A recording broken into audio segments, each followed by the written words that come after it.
നിങ്ങൾക്കെല്ലാവർക്കും അറിയാവുന്ന സംഭവമാണ് സൂയസ് കനാൽ. അതായത് റെഡ് സീയും മെഡിറ്ററേനിയൻ സീയുമായിട്ടുള്ള അവരെ ബന്ധിപ്പിക്കുന്ന കനാൽ. ഈ കനാൽ ലോകത്തിലെ ഏറ്റവും സുപ്രധാനമായ കൊമേഴ്ഷ്യൽ സീ റൂട്ടാണ്. മനസ്സിലാക്കേണ്ട ഒരു സംഭവമുണ്ട്. അതായത് ഹൂത്തി കോൺഫ്ലിക്റ്റ്, ഈ പറയുന്ന ഹമാസിൻ്റെ കോൺഫ്ലിക്റ്റ്, അതുമായിട്ട് ബന്ധപ്പെട്ട് ലോകത്തുള്ള കപ്പൽ, അതായത് ട്രാൻസ്പോർട്ടേഷൻ കമ്പനിക്കുണ്ടായ നഷ്ടം ഏകദേശം $400 ബില്യൺ മുകളിലാണ്. ഏകദേശ കണക്കാണ്. അത് ലോകത്ത് പലയിടത്തും ഇൻഫ്ലേഷൻ ഉണ്ടാക്കാനും സാധനങ്ങൾക്ക് വില കൂടാനും ഇട വന്നിട്ടുമുണ്ട്. അത് സത്യം. ഇത് മറ്റൊരു സംഭവം, ഈ സൂയസ് കനാലിൻ്റെ പൂർണ്ണമായിട്ടുള്ള കൺട്രോൾ എന്ന് പറയുന്നത് ഈജിപ്ത് എന്ന് പറഞ്ഞ രാജ്യത്തിനാണ്. ഇപ്പോൾ എല്ലാ വർഷവും ഇത് നല്ലപോലെ ഇത് പോവുകയാണെങ്കിൽ ഏകദേശം 60 മുതൽ 70 ഷിപ്പാണ് പോകുന്നത്. പിന്നെ അഡീഷണൽ ആയിട്ട് അവർ കനാലും കൂടെ ഉണ്ടാക്കി. അതിൻ്റെ ട്രയൽ റണ്ണ് 2024 നടന്നു. ഏകദേശം 70 മുതൽ 80 വെസൽസാണ് മൂവ് ചെയ്യുന്നത്. ഇപ്പോൾ സംഭവം എന്തുവാ? ഈജിപ്തിന് 2023-2024 ഉണ്ടായ നഷ്ടം $7 ബില്യൺ. കാരണം ഓപ്പറേഷൻ പല കമ്പനികളും പല റൂട്ടുകളിൽ ഓപ്പറേറ്റ് ചെയ്യാൻ തുടങ്ങി. ഇത് ഗ്ലോബലായിട്ടുള്ള ഇഷ്യൂ ആയിട്ടങ്ങ് മാറി. അപ്പോഴത്തേക്ക് പിന്നെ അമേരിക്ക അതിൻ്റെ മീഡിയേഷൻ കയറി വന്നു. എന്താണിത് ചെയ്യേണ്ടത്? കാരണം ഗൾഫ് രാജ്യങ്ങൾ, അതായത് UAE ആണെങ്കിലും സൗദി ആണെങ്കിലും, കാരണം അവിടുന്ന് ഈ ഗ്യാസും ക്രൂഡും ഒക്കെ കൊണ്ടുപോകുന്ന രാജ്യങ്ങൾ, അവിടുന്നാണ് ഇത് പോകുന്നത് അധികം. ആ രാജ്യങ്ങളും ഇതിനകത്ത് പ്രശ്നമുണ്ടാക്കി ഇതിനൊരു സൊല്യൂഷൻ ഉണ്ടാക്കണം. അവസാനത്തെ സൊല്യൂഷൻ ബാക്ക്ഡോർ ടോക്സിനകത്തും വന്ന സംഭവം എന്ന് പറയുന്നത്, ഈജിപ്റ്റ് കുറച്ച് നാളത്തേക്ക് ഏകദേശം 10-15 വർഷം ഈ സൂയസ് കനാൽ പാട്ടത്തിനായിട്ട് ഇസ്രായേലിന് കൊടുക്കുക. ഇസ്രായേൽ പറയുന്നത് ബാക്ക്ഡോർ ടോക്സിനാണ്. ചില പത്രങ്ങൾ ഇത് റിപ്പോർട്ട് ചെയ്യാൻ തുടങ്ങി. ഇസ്രായേൽ പറയുന്നു അവർക്ക് 25 മുതൽ 50 വർഷത്തേക്കാണ് പാട്ടം വേണ്ടത്. ചെറിയൊരു കാലയളവിൽ ഇത് ലീസായിട്ട് കൊടുക്കാൻ അവരത് ഏറ്റെടുക്കാൻ തയ്യാറല്ല. അവർ പറയുന്ന ന്യായീകരണം എന്ന് പറയുന്നത്, ഈ സംഭവം ഇത് ലീസായിട്ട് എടുക്കുമ്പോൾ അവിടെ പെർമനൻ്റ് ആയിട്ടുള്ള പല സ്ട്രക്ചറും ഉണ്ടാക്കേണ്ടി വരും. അതായത് ആർമിയുടെ പോസ്റ്റ് ഉണ്ടാക്കണം, ഇസ്രായേലിൻ്റെ ബേസ് അതിൻ്റെ അടുത്ത് ഉണ്ടാക്കണം. കാരണം ഇത് പെട്രോളിങ് നടത്തണം, ഇത് മുഴുവനും ഇത് മോണിറ്റർ ചെയ്യണം. അപ്പോൾ അതിനു വേണ്ടി ഇത്രമാത്രം ചിലവാകും. ഇത്രയും ഉണ്ടാക്കിയ ശേഷം ഈ 10 വർഷം കഴിഞ്ഞിട്ട് തിരിച്ചു പോകേണ്ട ഗതികളുണ്ടാക്കി ഇത്ര വലിയ നഷ്ടമുണ്ടാകാൻ സാധ്യതയുണ്ട്. കാരണം വലിയൊരു ഡിപ്ലോയ്മെൻറ്റ് ഇസ്രായേലി ഫോഴ്സിന് അവിടെ ചെയ്യേണ്ടി വരും. അതിനെപ്പറ്റിയുള്ള ബാക്ക്ഡോർ ടോക്സ് നടക്കുന്നുണ്ട് ഒരു ഭാഗത്ത്. അപ്പം എങ്ങനെയാണെങ്കിലും ഈജിപ്റ്റ് ഒരു കാര്യം തീർത്തും ഈ രാജ്യങ്ങളോടൊക്കെ പറഞ്ഞു കഴിഞ്ഞു. അവരെ കൊണ്ട് അവരുടെ സൈനിക ബലമാണെങ്കിലും ഇപ്പോഴുള്ള അവരുടെ സാമ്പത്തിക സ്ഥിതി, ഈജിപ്തിൻ്റെ സാമ്പത്തിക സ്ഥിതി വളരെ മോശമാണ്. അവിടെയുള്ള റാഡിക്കൽ ഇസ്ലാമിനെയാണ് അവിടെയുള്ള പട്ടാളവും പോലീസും ഒക്കെ എൻഗേജ്ഡ് ആക്കിയിരിക്കുന്നത്. അപ്പോൾ അവരെ കൊണ്ട് സാധിക്കില്ല ഈ സൂയസ് കനാലിന് പ്രൊട്ടക്ഷൻ കൊടുക്കുവാൻ വേണ്ടി ഇപ്പോഴത്തെ സാഹചര്യത്തിൽ. അതുകൊണ്ട് ഇസ്രായേൽ വരുന്നതാണ് നല്ലത്. അവരത് പാട്ടത്തിന് കൊടുക്കാൻ. കാരണം ഇവർക്ക്, അതായത് ഈജിപ്തിന് 23-24 നഷ്ടമെന്ന് പറയുന്നത് $7 ബില്യൺ. യൂഷ്വലി ഈജിപ്തിന് എല്ലാ വർഷവും കിട്ടുന്നത്, നോർമലായിട്ട് കിട്ടുന്നത് ഏകദേശം $9 മുതൽ $10 ബില്യൺ. എങ്ങനെ വന്നാലും ഇത്രയും കുറച്ച് റൂട്ട് ഇപ്പം നടക്കുന്നുണ്ട്. പക്ഷേ അമേരിക്കൻ സേനയുടെ പെട്രോളിങ്, നാറ്റോ രാജ്യങ്ങളോട് പെട്രോളിങ് നടത്തുകയാണ്. അപ്പോൾ കുറച്ച് കഴിയുവാണെങ്കിൽ അമേരിക്ക ഇതിൻ്റെ ബില്ല് കൊടുക്കുന്നുണ്ട്. ആർക്ക്?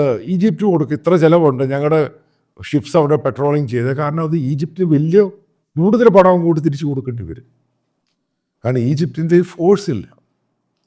ഇങ്ങനെ സാഹചര്യത്തിലാണ് ഈ എക്കണോമിക് കോറിഡോറിന് ഇത്രമാത്രം പ്രാധാന്യം കയറി വരുന്നത്.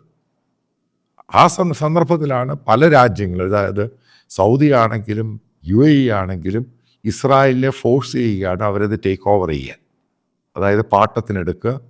അപ്പോൾ അതിൻ്റെയും കൂടെ ചിലവ്, അതായത് ഈ രണ്ട് ഇതൊക്കെ ബാക്ക്ഡോർ ടോക്സാണ് ഞാൻ ഈ പറയുന്നത്.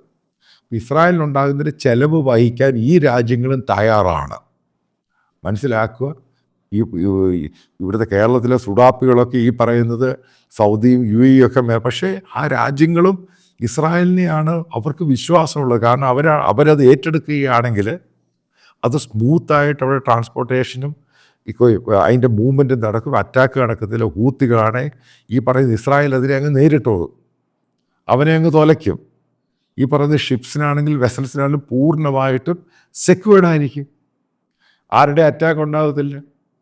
ഈ പറയുന്ന അറേബ്യൻ രാജ്യങ്ങൾക്ക് ഇപ്പം വിശ്വാസം ഇസ്രായേലിനെ ആയി. അപ്പോൾ മനസ്സിലാക്കുക ഇവിടുന്ന് എങ്ങോട്ടാണ് ജിയോ പൊളിറ്റിക്സിൻ്റെ പോക്ക് പോയേക്കുന്നത്. അപ്പോൾ ഏകദേശ ധാരണയാവുന്നത് ഇപ്പോൾ ട്രംപ് വരുമ്പോൾ അവസാനം ഡിസിഷൻ എടുക്കുമെന്നാണ് പറയുന്നത്. കാരണം അമേരിക്കയുടെ പുതിയ പ്രസിഡന്റ് വരുന്നു. ഇപ്പോൾ ട്രംപ് വരാപ്പം പറയുന്ന സംഭവം എന്ന് പറയുന്നത് ലാഭത്തിൻ്റെ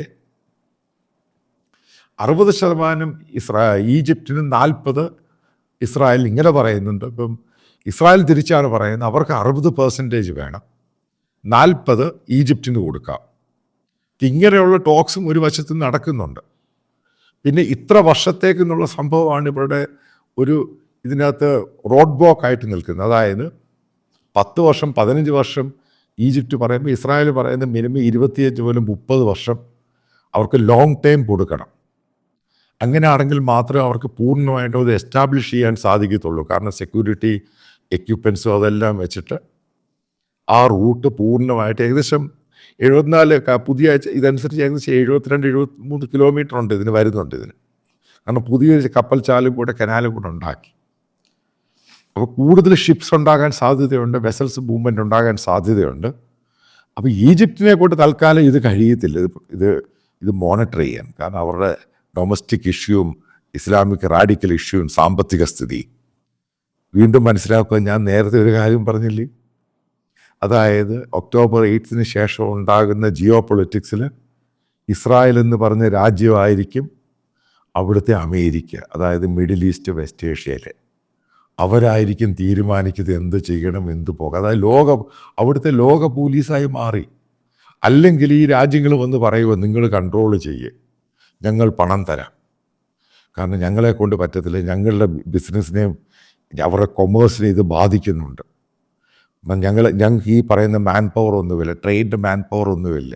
അതാണ് പോലീസ് എന്ന് പറയുന്നത്. അതാണ് അമേരിക്ക ലോകം മുഴുവൻ ചെയ്യുന്നത്. Middle east Asia west Asia ചെയ്യാൻ പോകുന്നത് അത് പൂർണ്ണമായിട്ട് ഇസ്രായേലിൻ്റെ കയ്യിലോട്ട് പോവുകയാണ്. അതായത് മിഡിൽ ഈസ്റ്റ് വെസ്റ്റ് ഏഷ്യയിലെ പോലീസാണ് ഈ പറയുന്ന ഇസ്രായേൽ ആകാൻ. അതിൻ്റെ ലക്ഷണമാണ് ഈ ടോക്സും എല്ലാം ഈ പറയുന്നത്. കാരണം മറ്റുള്ള രാജ്യങ്ങൾക്കൊന്നും അതിൻ്റെ കേപ്പബിലിറ്റി ഇല്ല ഈ പറയുന്ന ഹൂത്തികളെ, ഹവാസിനെ, ഹിസ്ബുള്ളയൊക്കെ ഒതുക്കാൻ. അപ്പുറത്തെ യമൻ, ഇതിനെയൊക്കെ കൺട്രോൾ ചെയ്യാനും വിരട്ടി നിർത്താനും ഇസ്രായേലിനെ കഴിയത്തുള്ളൂ. അപ്പോൾ ഇസ്രായേലിൻ്റെ പവറൊന്നും ആലോചിക്കുക രാജ്യം എങ്ങോട്ടായി പോകുന്നത്.